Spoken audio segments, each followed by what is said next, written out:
It is launch day, and I have this fancy new piece of hardware here in front of me. We're going to do an unboxing. I'm going to save you a long, drawn-out intro because I am anxious to get into this. Let's go ahead and crack it open. So, we'll give you a little bit of a rundown of what I plan to do after we're done unboxing here. But for now, let's just see what we can see. Oh, look at that. Some Microsoft packaging. Oh my, oh wow. It's actually some legit packaging. All right. Okay, we're gonna turn that over. Okay. Oh yeah. This is nice. 4K, 120 FPS. One of those cannot happen while the other one is happening, but let's not get into hair splitting here. Let's see how we crack this bad boy open. Here we go. That came off oddly easily. Anyway. All right, what? Is this one full? Is it going on? Oh, I see. Okay.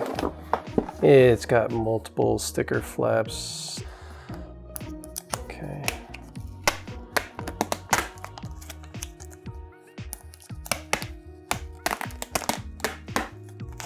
Alrighty. And I'm assuming we got, yeah, one on this side as well.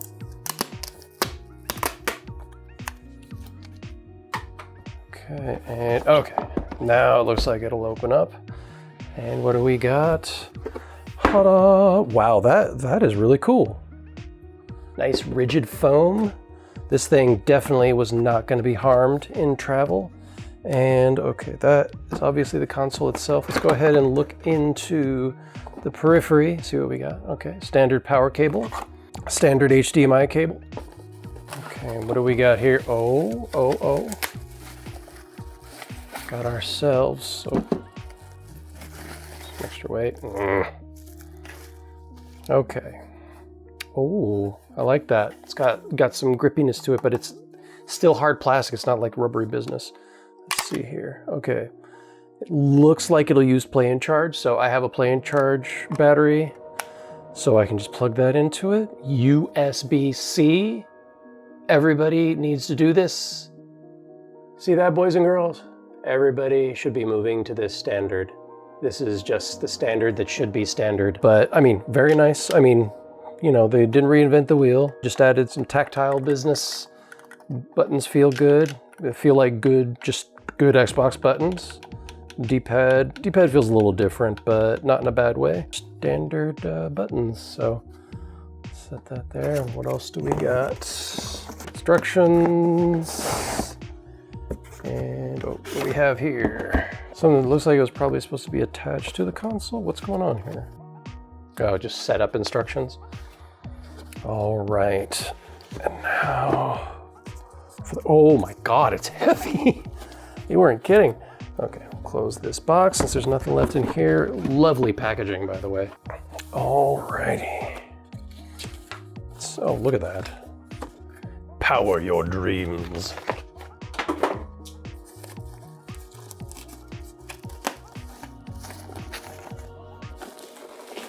Oh, just undoes. Like a candy bar. It does look delicious.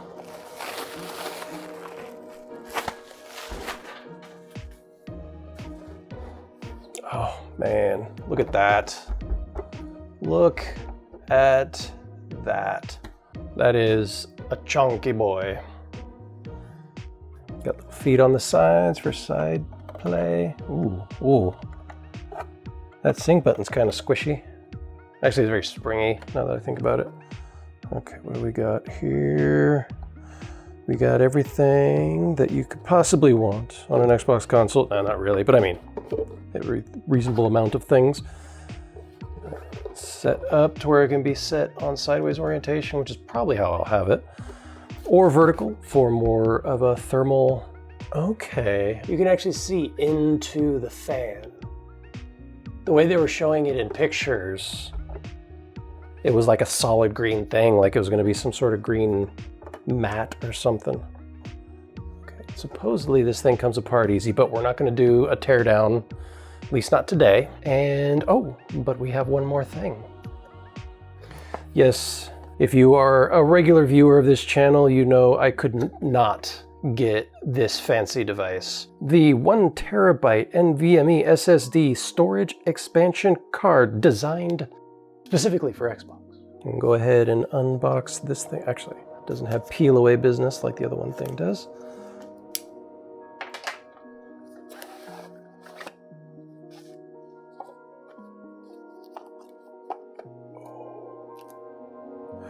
I mean, I knew it was going to be small, but look at that. I'm tempted to tear this down just to see what it looks like on the inside, but maybe somebody with a bigger budget than me would be willing to do that, so I don't have to. It just plugs in like that, and there you have it. $700 worth of video gaming hardware. The new and fabulous Xbox Series X console, delivered on time, fast and fresh, ready to game. Well, that is it for this unboxing. We'll not be going into any hardware reviewing or software reviewing today. Do stay tuned. I will be testing this guy, especially the internal standard SATA SSD, an NVMe SSD, and a hard drive. This will probably be over the course of a few videos, but I will be going through each and every one of these with, at this point, last gen games, but as they are available, current gen games, to see the viability of each one of these devices. Is it worth spending $200 on this tiny little gem? Possibly. We shall see. It probably would be underserved if you used a hard drive, but we have to know. So that is what we have coming up for you. So if you're interested in knowing what is the best bang for your buck storage for the Xbox Series X, get subscribed and stay tuned. That is it for now. I thank you guys for tuning in. I hope you did enjoy this. There wasn't much to it, but just wanted to get this out there and let you know that we are on the case. So until next time, I will see you next time.